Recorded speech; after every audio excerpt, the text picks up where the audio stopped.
Okay, let's call the meeting of Ped Paddle and Paddle Committee to order.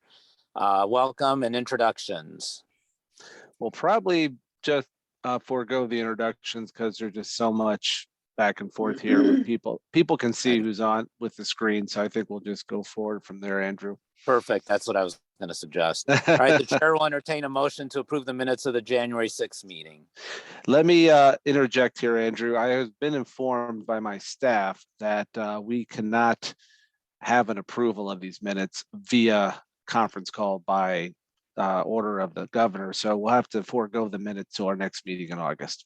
All right, foregoing 1.0, foregoing 1.2, moving Yeah. 3.0. It's moving right along.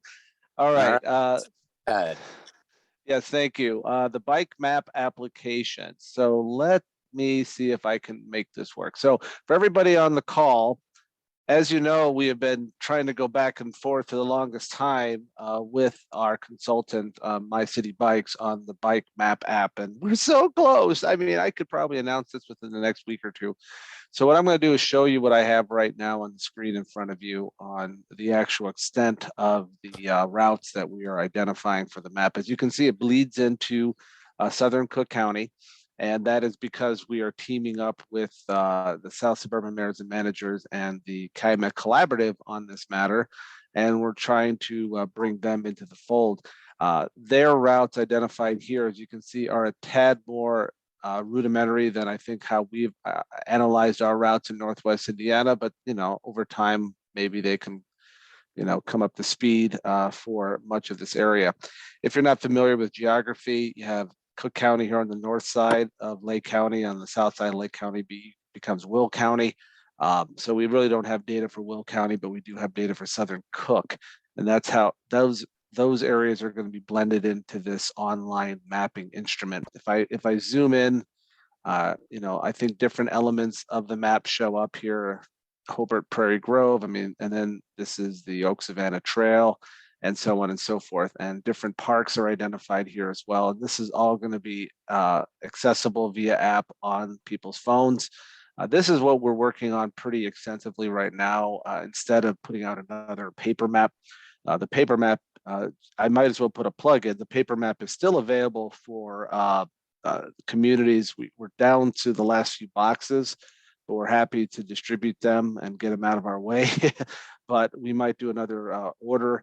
I don't see us doing another map update until 2024 regardless, because we just released the last one last year, kind of delayed because of COVID, like everything else. So we're really leaning on this, and we're going to get this out. Like I say, we've had a lot of work with the consultant on trying to figure out what routes work the best and what routes are, walking or biking or multi-use. National bike routes as well are included on here. So that's the update. We're going to try. This is not. We don't have a public access to this yet. We will have it shortly once we get the sponsors correctly identified on here. We have plenty of sponsors that have helped with the local match obligation for this product, so we want to make sure that they're recognized accordingly. And when it becomes available, there's going to be options too. We're going to make available to communities, if not tourism bureaus and what have you, to identify different districts, business districts, even bike tours on here. Those are different layers that could be added onto this. We have to create a kind of a structure where, let's just say, a tourism bureau wants to identify different, maybe not tourism bureau, but a chamber of commerce. A particular community wants to identify certain businesses within a particular community. That's fine. We at NERC need to see that final list of places, and then they will pay the consultant here, My City Bikes, directly for that service, but we will have the first right of refusal. So people aren't identifying liquor stores and such. Okay, we want things.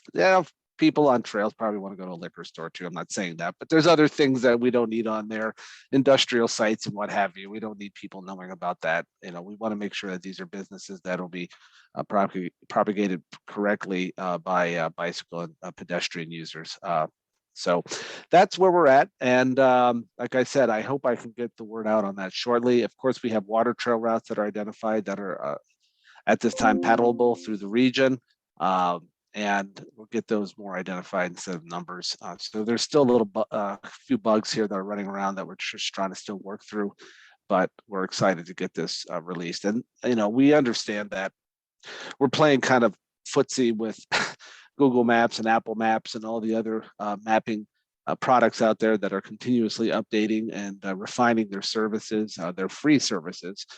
So we hope to add a level of value to the region, especially with the on-street routes that we do identify here. As you can see, excellent, good, and fair routes for bicycling through the region, which Google and Apple does not provide. So we hope to make that work. So I'll entertain any questions on this product right now. I think, David, you have a question?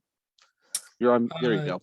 That looks like a pretty good map, Mitch. I know looking at what our fellow friends down in Indianapolis are doing, is there a way for the public to be able to comment on different routes and such? Like Yeah, that? there'll be a feedback. Yeah. There'll definitely be a way for the public to let me know, because we have a contract with My City Bike to continuously update these maps. So they're very fluid.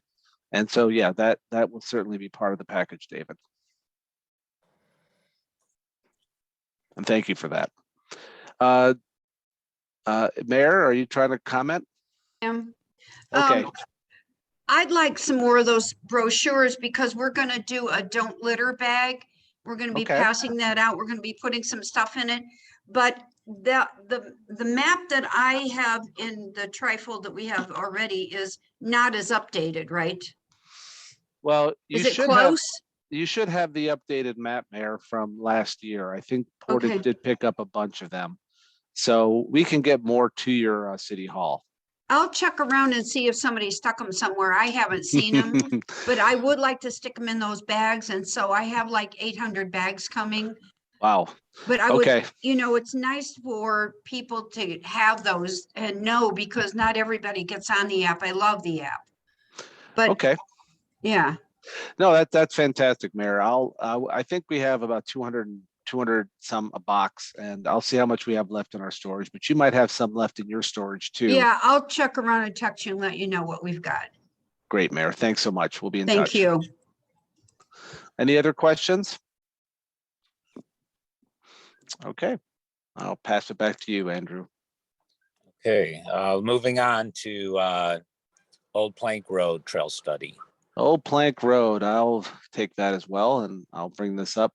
So the Old Plank Road Trail, as you may know, is a system that is shown here on the map, this gold line here, going pretty much from the Joliet vicinity all the way to the city of Chicago Heights. And right now it currently terminates at the Forest Preserve here, where it actually winds back north on this red route. This red route is the American Discovery Trail system that connects into Northwest Indiana. It's a bit convoluted. So what we're trying to do is create a new route of the Old Plank Road Trail that would come into Northwest Indiana. What you see here in this other gold route is the Pensy Greenway. That's the trail that is now finishing up here the southern part of Cherryville to Crown Point, but it's a completed route pretty much from Cherryville all the way through to Lansing, Illinois. What we would like to do is take the Old Plank Road Trail, extend it from Chicago Heights and come all the way through here to the Pensy Greenway. That would come through Dyer and Cherryville, and then several communities in the South Cook County suburbs there. What you see on this map is kind of the first flush of the work that we are dealing with from the consultant. We're working with an Illinois-based consultant because most of the money for this project was given to us by Cook County. Cook County has provided $300,000 for this study. We kicked in an extra $50,000 at NERC to make it work. And so we're trying to work together on having this all come together. And what you see here is a whole bunch of stuff. All these red routes that you're seeing are kind of alternate routes of the particular corridor, but the primary route that we are hoping to bring out of this is located here in purple, which is pretty much the route that is the clean abandoned corridor route. Not exactly abandoned, but discontinued route that Norfolk Southern owns, and that's shown highlighted here.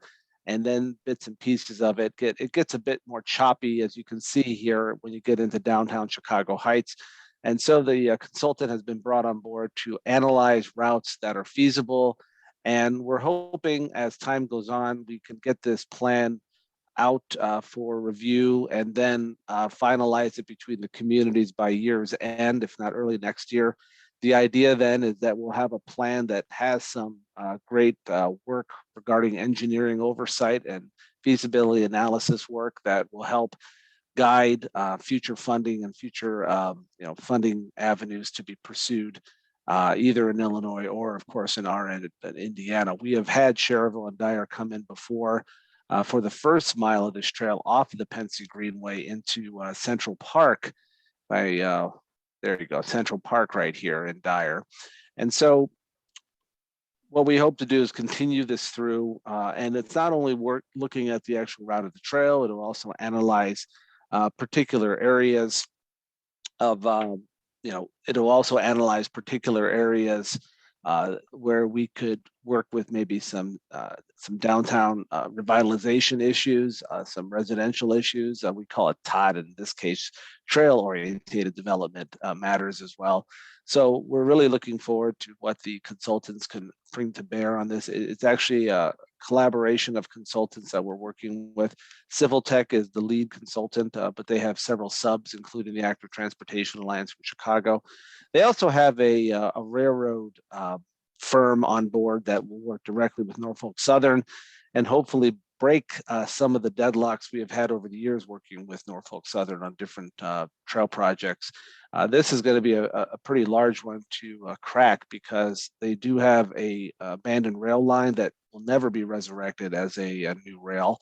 So we hope they can work with us. Underneath it is an Enbridge pipeline. So there are some kind of cohabitation matters that we have to deal with in that particular vicinity. So a bit complex and definitely worthy of the study that is being performed at this time. But like I say, within the next year or so, we hope to get this completed and then we can start moving forward on funding the elements to complete the old Plank Road. So the idea would be to have a contiguous trail from the Pensy Greenway all the way to City of Joliet via the old Plank Road Trail. That is the goal of this study. So I will entertain any questions on this.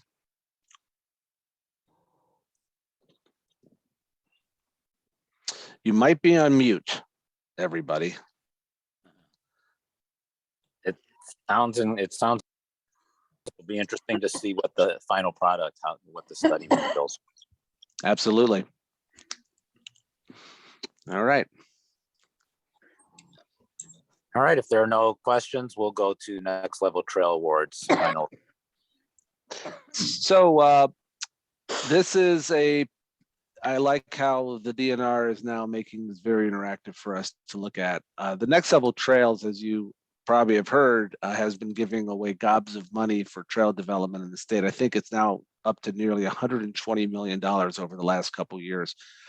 The joy of the majority of that money, about $90 million of that has been state money. They have used some of the, I believe, CARES Act, maybe not the CARES Act, the American Recovery Act money for the balance. Now that's federal money. That's a problem.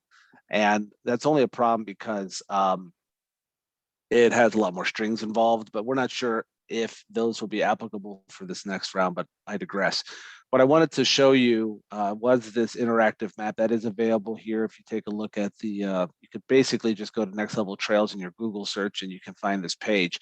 But this gives you an idea of what's been funded. If I click on a certain one here in downtown Marion, Indiana, it'll show you what's been funded and the nice handy thing with round 1, 2, and 3. So as I zoom into the region that we care about, you can see what has been funded in Northwest Indiana. We have several routes here that have been identified and have been funded. The last round, we had 3 trails right here in the town of Maryville. 2 trails were funded on the C&O Greenway. Lake County Parks received, well, let me actually blow that up.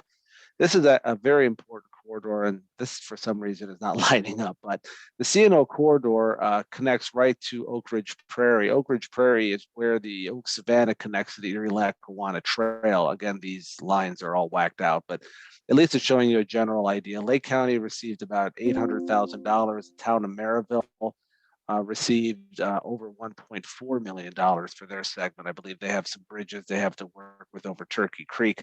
The joy of this is that we've had this existing 3-mile trail right in the middle of Maryville that has been isolated for years. The end of it here on the east is South Lake Mall vicinity. So it will provide people who are on the trail network throughout the region a way of actually diving down in the Maryville, connecting to this community, and then of course into South Lake Mall itself. So that said, the other corridor is over here. This one is of note because this is the reroute of the Calumet Trail in Porter County. They received nearly $5 million for this project. As you can see, it kind of bends and twists and dives and turns a little bit. The idea is to kind of get the trail off the current route, which is pretty monotone from one end to the other. It's putting the trail within the tree canopy of the national park. It is helping corridors. It's helping the trail access different parts of the national park that have been kind of more or less just accessible by automobile for years. So it's providing that access as well. Basically a much more pleasant ride for people on this particular route. And then it'll connect to the existing Calumet Trail corridor on the east and west as it's connecting to Michigan City and the town of Porter respectively.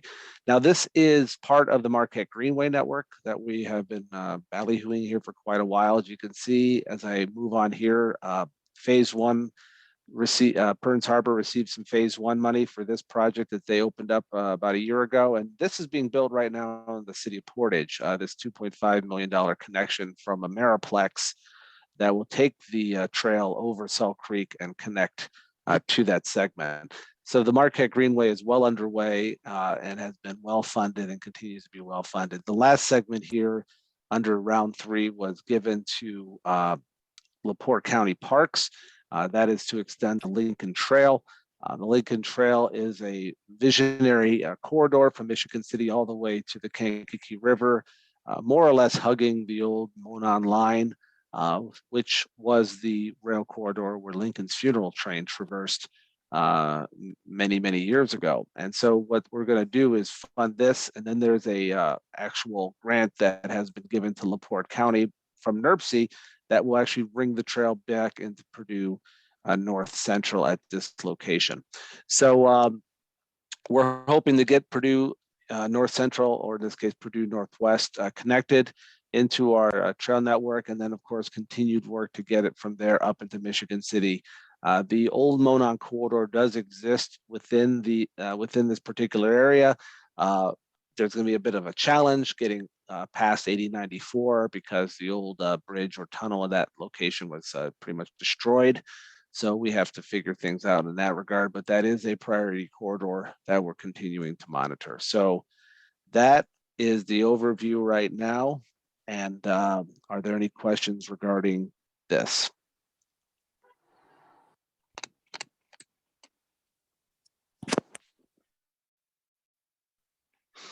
Okay. So I will get off of here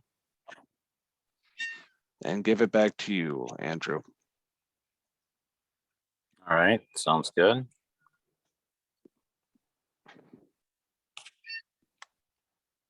All right, and so I don't believe there are any questions. We'll turn it over to Petal. I do have to come off for a few minutes, but I will be back on. Okay. Do we have any update from South Shore Trails? Hi, Mitch. This is Don. Sorry, I was late tuning in. I am talking to you from the front desk of the library that I run. So I really don't have anything to report today. Okay. Very good. Trail first. Yeah, let me give trail counters. Let me see, where did I put that? So I have been working with several communities on kind of upping our trail counter game throughout Northwest Indiana. And I know it's been a bit chaotic because I first got out an email back 2020, a couple years ago, asking for people's wish list on these. And then only recently we're actually going to purchase the first batch of them. We have had trail counters in this region for several years, but these have been very primitive counters and Trafex counters, which people like Kevin here are part of our staff. They have to go out, they have to unlock the box, they have to open the box, they have to actually go through and connect a shuttle to this object, and then they have to take it. So it's very labor intensive. And when you open the box, you can find all sorts of critters in there too. It's not fun. So we're trying to up our game here by installing these eco counter boxes. These are mobile, and they also pretty much not only collect the same data, but they collect it more accurately than our previous model, but they also collect it based on the direction here. Direction detection is what we are going to be using on these particular models. And so this comes in a couple of variants. We have the mobile box they're looking at here, and then we have this natural pole that will also be installed where it is required or where it's desired by communities. You can see the pole right here, very discreet. And the nice part about the pole is, of course, you don't have to worry about moving the counter. And we'll ask that communities install the pole where you have a lot of traffic and you don't really need to move it. But most of the counters we're going to be purchasing are this mobile, this Pyro box, as is shown here to the right. That's what people want to see. They want to be able to move it around if necessary, and it is very flexible to do so. So we have about 25 to 30 of these going to be purchased this year. We are hoping that we can purchase more of them come after July 1st. So I have been in touch with everybody that is going to be getting these Pyro boxes and these poles. And if there are communities that are interested in trail counters, we would provide 80% of the cost. This box here and that pole, they both cost about $3,600. So we provide 80%. So out of the pocket of the community, it's only $700 some for each community. So we're trying to provide that value through this program. And like I said, there are many communities that are already on board with this. We have about 23 communities. Most people on this call do have a counter that has been obligated for this first funding round, and then we have more funding coming next year if you're interested. So if you have any detailed questions or would like to be part of this, or if you want to know if you're part of it right now, because I deal with people as just in a matter of example. We got Mayor Lynch on the line. I've been dealing with AJ Monroe very closely on this one. So I deal with staff quite extensively on this as well. So but we're glad we can make that work for the region. So are there any questions regarding these counters?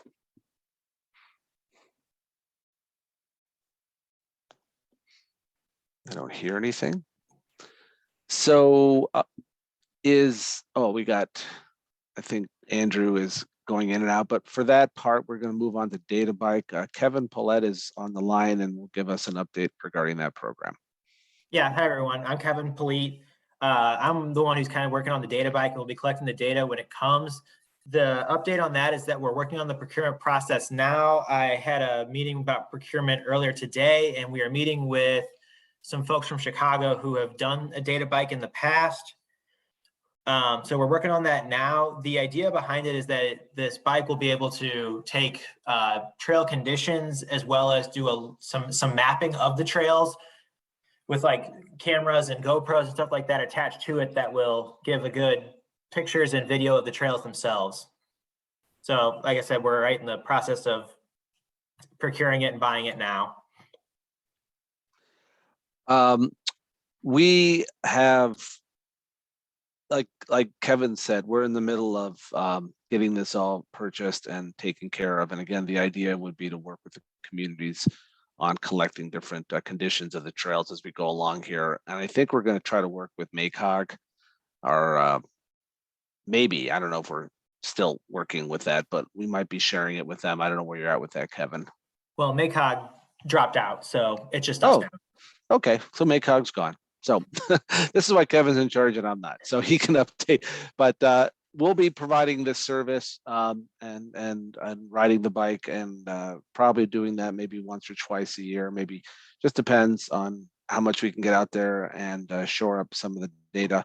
But again, you have this type of analysis work on roadways, and we're just kind of bringing that expertise and that analysis now to our trail network because we have many trails that are quite old at this point, at least over 20 years old, and we want to make sure we keep those maintained.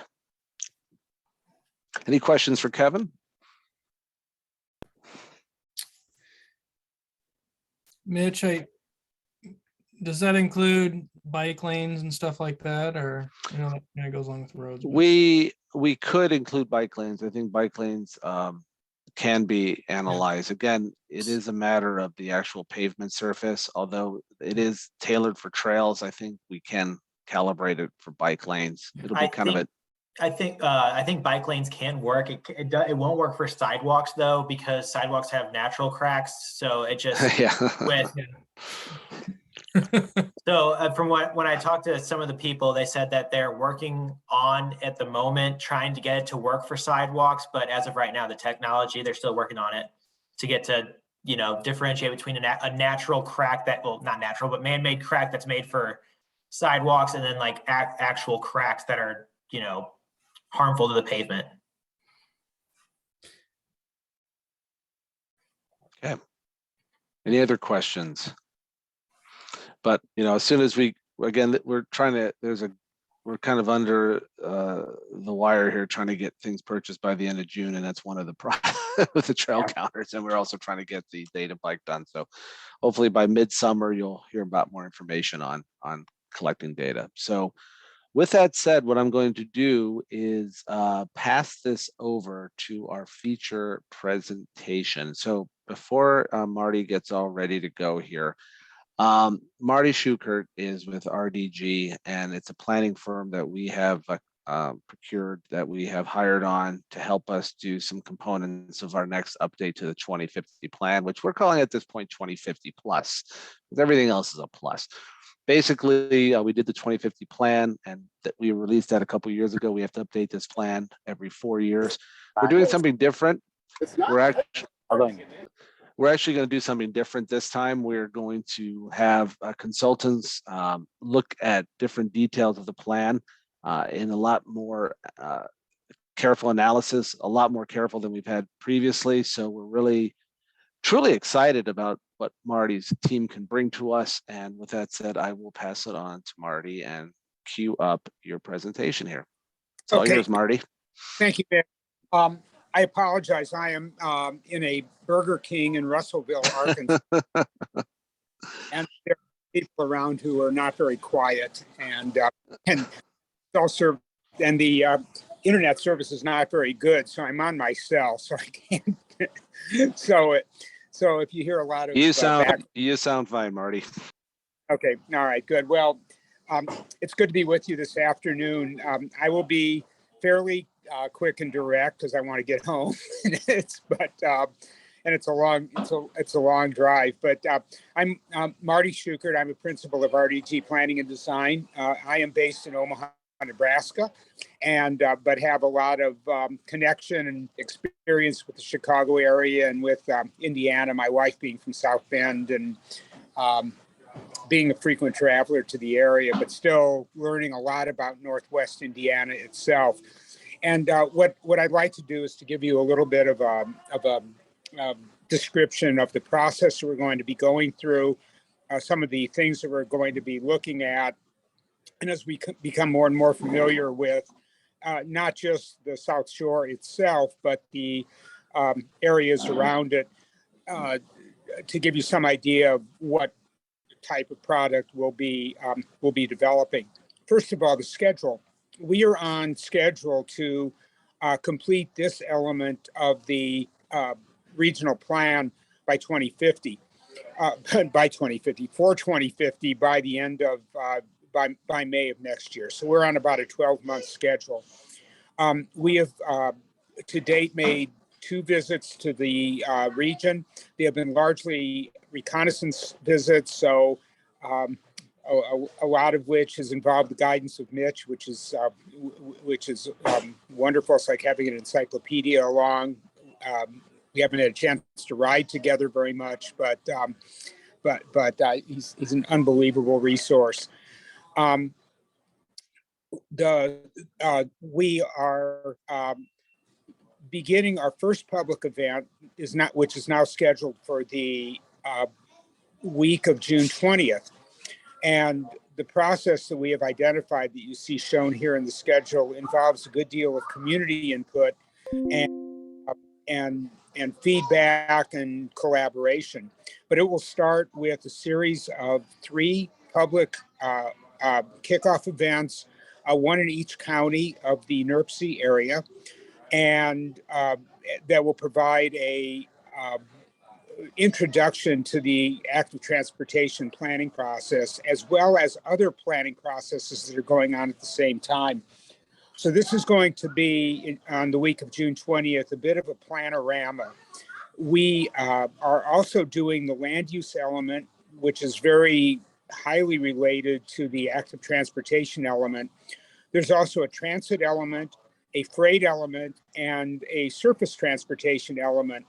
So at our planorama, we are going to be having stations that relate to all of these various aspects of the comprehensive plan for the region, talking briefly about what each one means, what its scope is, how they relate to the others, and begin the process by showing people the unity of these various enterprises.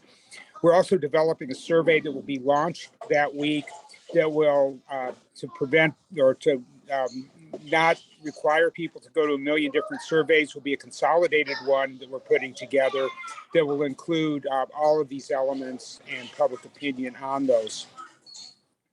During the months of August through October, we will be conducting a series of what we call area workshops. There'll be 6 of these, and they're multi-day. So they involve going into different regions, either by geography or by character, and talking with people, covering areas in detail, and beginning to develop the framework that will be the guiding structure for the overall plan.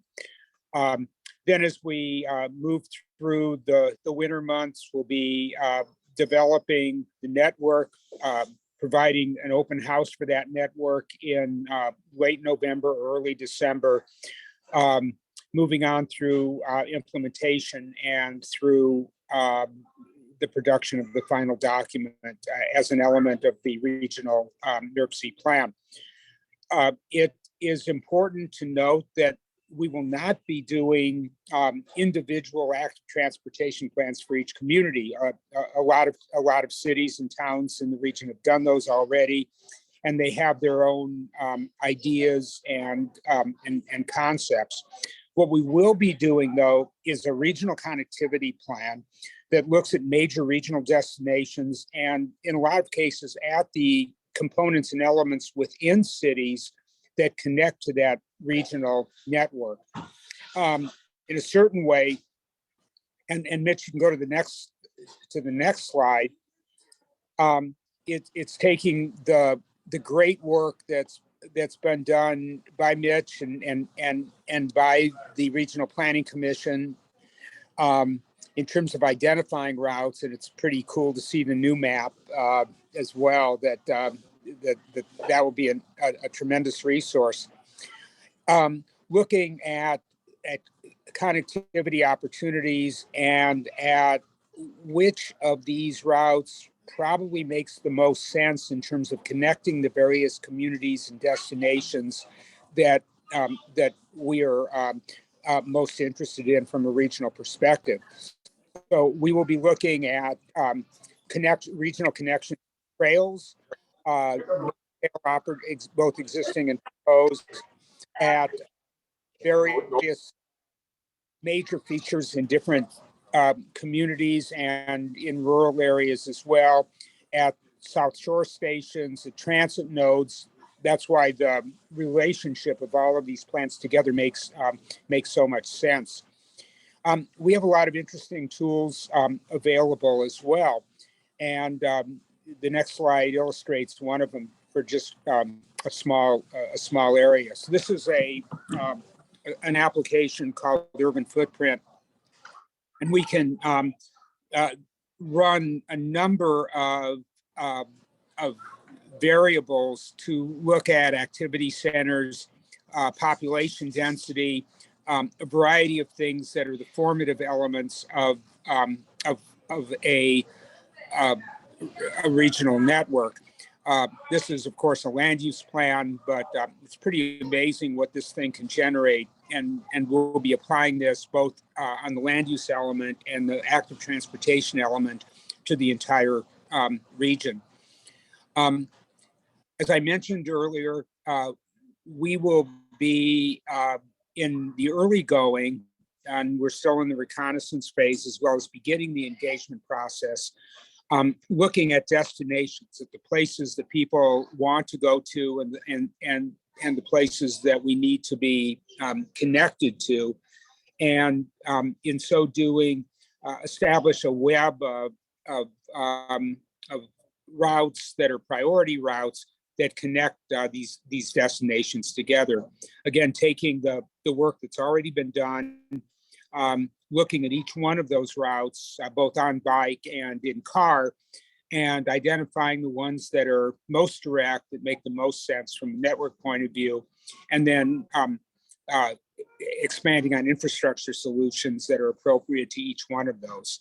So the next few slides just show a variety of those destinations. One, of course, is the rail and transit service, and I am an old fan of South Shoreline.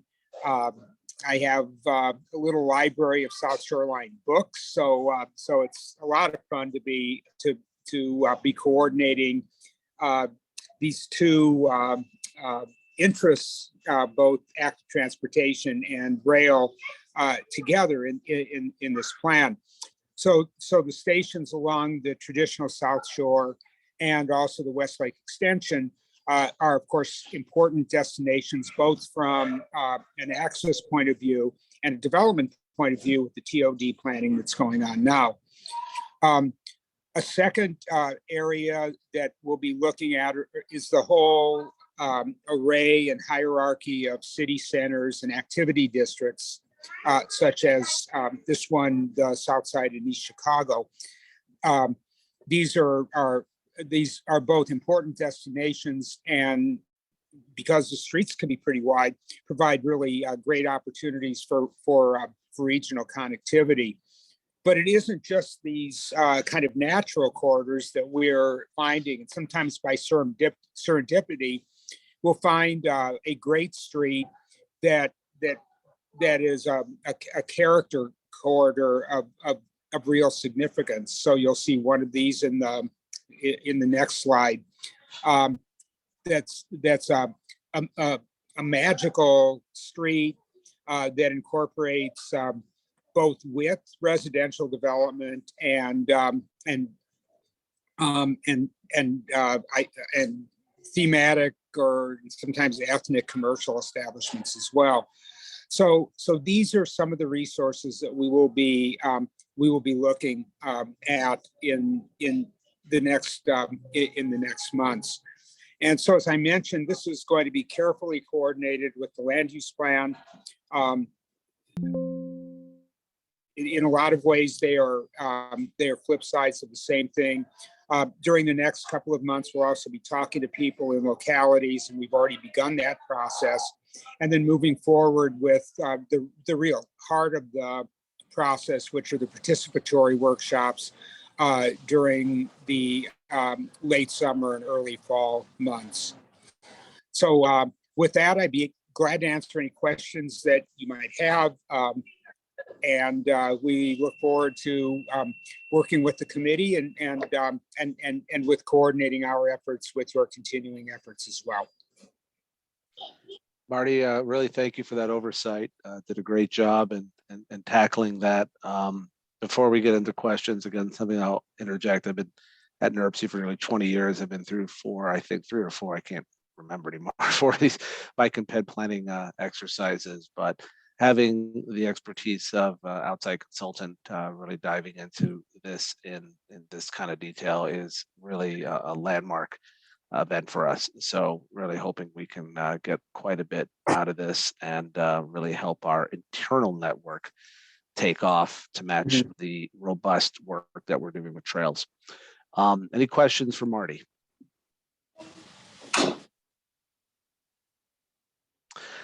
Like he said, you can take a look at the screen here and we'll be keeping everybody up to speed. We've put together quite a large team for the Active Transportation Steering Committee. Many of you are going to be on that. Yeah. that are, yeah, so we have, I think, probably the most robust team of it all, but we've had so many good players. We can't have everybody, but we have quite a few. And hopefully you'll find yourself as part of this going forward. But if you're not, you'll be taken up into this as we go along. No worries about that. We'll be keeping everybody apprised. So thank you for taking time, Marty, at that very busy location, and you can finally get on your way. And thanks to everybody. Be well. Thanks. Thanks, Marty. Mitch, I do have a brief comment. Oh, go ahead. This is Don. Just since we're connected in kind of a different way into the trail advocates community, to whatever extent we can help just make sure the word gets out effectively within the trail advocates and users community. If you and I can sit down and we can figure out how South Shore Trails can be the most effectively at help. I'm sure that there are several of us that would be happy to help with that. And to that end, you are on the steering committee, Don. So yes, you'll be plugged right into the. I was heart afraid this. of that. Yes. Congratulations, Don. You got your wish. But thank you. Yes, you are going to be part and parcel. And we certainly need advocate input, to say the least, on all this. Any type of citizen input is extremely valuable going forward here.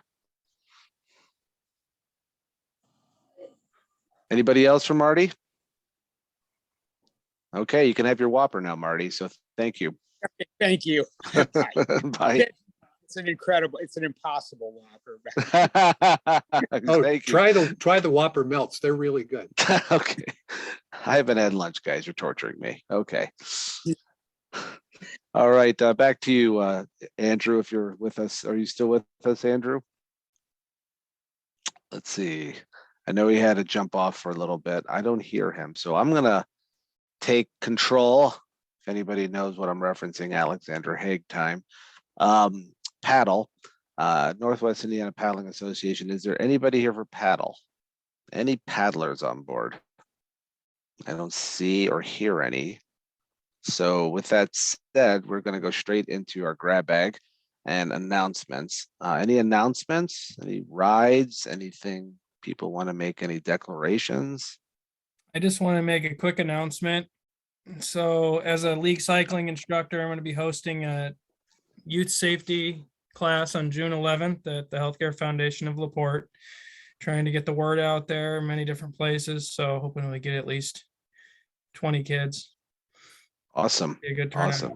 Like a bike rodeo? Is that kind of what this Yeah, is? like the Smart Cycling Youth Program. We're going to take half their parking lot, and it actually works out pretty well because it's right off the Chessie Trail. So we can tell them, go out this way towards the trail. Excellent. They're encouraging Yeah. people to ride to the event. So hopefully some people will take advantage of that because there's kind of limited parking since we're taking half the parking lot. Makes sense. So it's gonna be a good time. Thank you, David, Dave. this is Don It's- again. What's the date of that? June 11th. It's from Mhm. 10 a.m. to noon. Sorry, I didn't give the time. But we've coordinated with the Maple City Bicycling Club. We got materials from Bicycle Indiana as a part of that because I think they give out free brochures and all of that. I ordered some materials from the League of American Bicyclists to hand out as well with report cards and such and fun things. Gonna have snacks and drinks from the Healthcare Foundation. yeah, it's just gonna be an all around fun time. So looking for volunteers if anybody's in the area. I'd be there if I could. I'd be out of town, but Yeah. sounds like a great thing and something other communities need to replicate. Need to do one, so. need to get it David, done. are you putting it on like the Parks Yeah. Department Facebook page? Parks Department has shared it. We've got Okay. posters printed up. I do have some extras. Just looking at other places, been posting around town, and the schools have been posting it and sharing it. We're also one of the community or the parent engagement director shared it with the group that he's a part of that does a lot of community engagement with the parents in the schools. So hopefully Terrific. it's widely shared. Thank you. All right. Terrific. So, All right, any other announcements for the good of the order?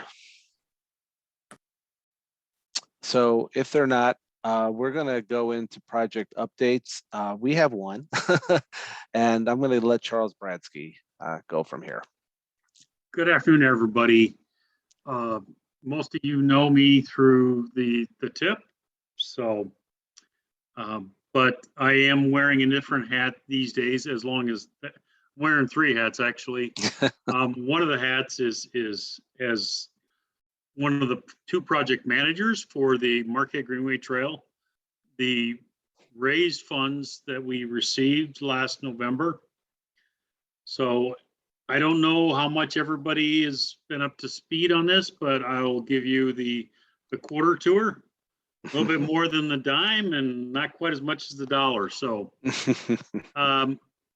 these funds at $17+ million are coming to NERC and directly from Federal Highway. They're not going through NDOT. Now there's some pluses and minuses of that. So one of the pluses is that we don't have to follow NDOT's policies or procedures. But however, we've got to create all of our own. So right now we're working on getting 5 different RFPs, RFQs out. One for each county. It would be a Lake County section, a Porter County section, and LaPorte County section, a Michigan section. And then there's also going to be one for a project management / engineer and design review. This is an interesting RFQ that we're putting out, in that this firm will be reviewing all the designs and the NEPA reviews for Federal Highway. So we learned this, and this is going through this project. We are learning things every week, as is Federal Highway. Federal Highway hasn't done a project like this, where they're dealing with an MPO with so many different LPAs. So they are learning. Indiana's Federal High. Let's get it straight. I think people have to Yeah. understand. Indiana, every state has their own Federal Highway office, so it's Indiana. Other states are fine with it. Not this one. They're new to it themselves. So we are working with the Indiana Division of Federal Highway. And the RFQ, like I mentioned, they're going to be the consultants that we hire for this one will be doing all the reviews for Federal Highway.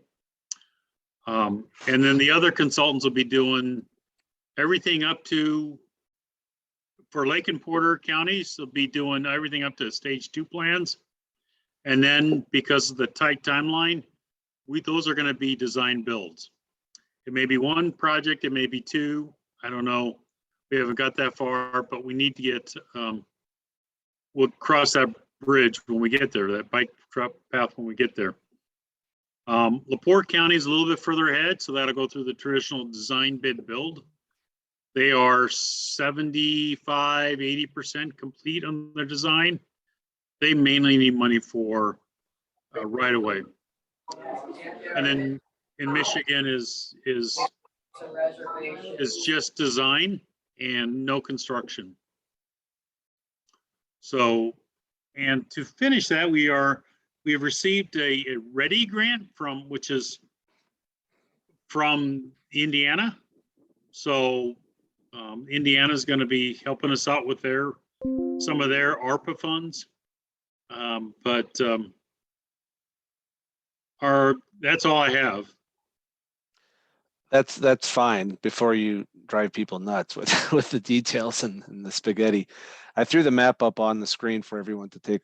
I think, can people see the screen? Yes. Okay, so the map's up there, and what that is highlighting is the complexity. It is a 60-mile project, which isn't straightforward by any stretch, but we're trying our best to make it more straightforward. So the idea is to get the money necessary to finish the red parts here and most of the orange parts as well.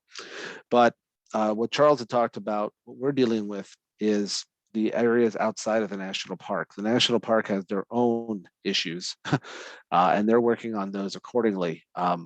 They have a large amount of land in Lake and Porter counties that they have to work through. We are working outside of their efforts. They are working with Department of Interior funding on that project, where ours is roughly about, I think we have about $30 million to do. They have about $12 million to do of projects. So and of course, as Charles has mentioned, we have two funds that we're trying to balance with the Raise and Ready. And it's really great that they sound alike, just like adds complete confusion to everything we do, but so be it.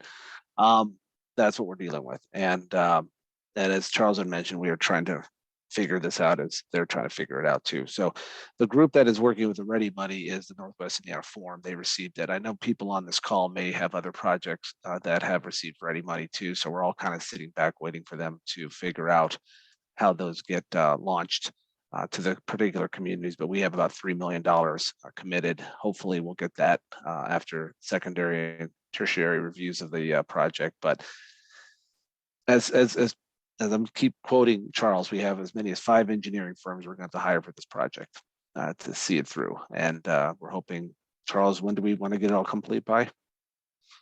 Well, all of the money has to be obligated by September of 2024. And all the money has to be spent, the POs close in September of 2029. So the big push is to get a contractor on board by September of 2024, which gives us about 2 years to get through the NEPA process. And that's our plan, is to get through the NEPA process, then let the contractor bid on it, because we'll have a preferred route, and then the contractor can bid on it, put together a team to finish the design and start construction. And then they'll be able to build it as however they want to, whatever their time. If they want to work on Bridge A now and trail leading around that later date, they can do that. Yeah, so we're still trying to put the puzzle together, and it is a puzzle. And we'll continue to bring updates on how we're progressing. So any questions on the Marquette Greenway? And thank you, Charles, for taking the time. All right, back to you, Andrew. All right. Looking for okay, here's the agenda. There All it is. right, after Marquette Greenway. Upcoming, we're on Upcoming 6.3. events. Yes. What are they? Yes. Anybody have any, I know David talked about his event, but any other events out there that people want to ballyhoo? I don't hear anybody.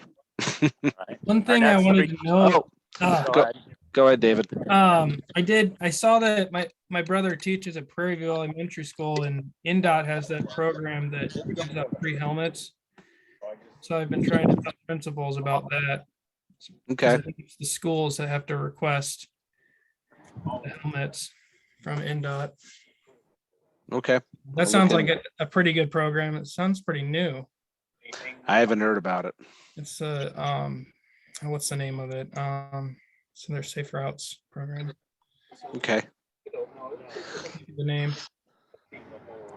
I can just add to that real quick. They did it at our last commission meeting. They had a little bit of a presentation on that. If anyone's more interested in that bike helmet program for schools. Okay. All right. I think any other events? From NDOT is heading up that program. George, what was that? Adam Parkhouse from NDOT is the Thank one you. that is heading up the program for NDOT. Thank you for that, George. We just call you when we need that kind of information later. All right. All right, I think that's all we have. Are you there, Andrew? I don't believe I have anything else, but I just wanted to take a moment to thank you for all of the updates that were provided. This is a very active committee, and it's real encouraging to see that we have some progress on our trail system. So our next meeting is Thursday, August 25th at 1:30, same time, same place. If not, then the chair will entertain a motion to adjourn. Is there a motion to adjourn? If not, then I adjourn the meeting. Good adjourn. Okay, Thank you, thank you, Mitch. appreciate everybody. Thank Take care. you.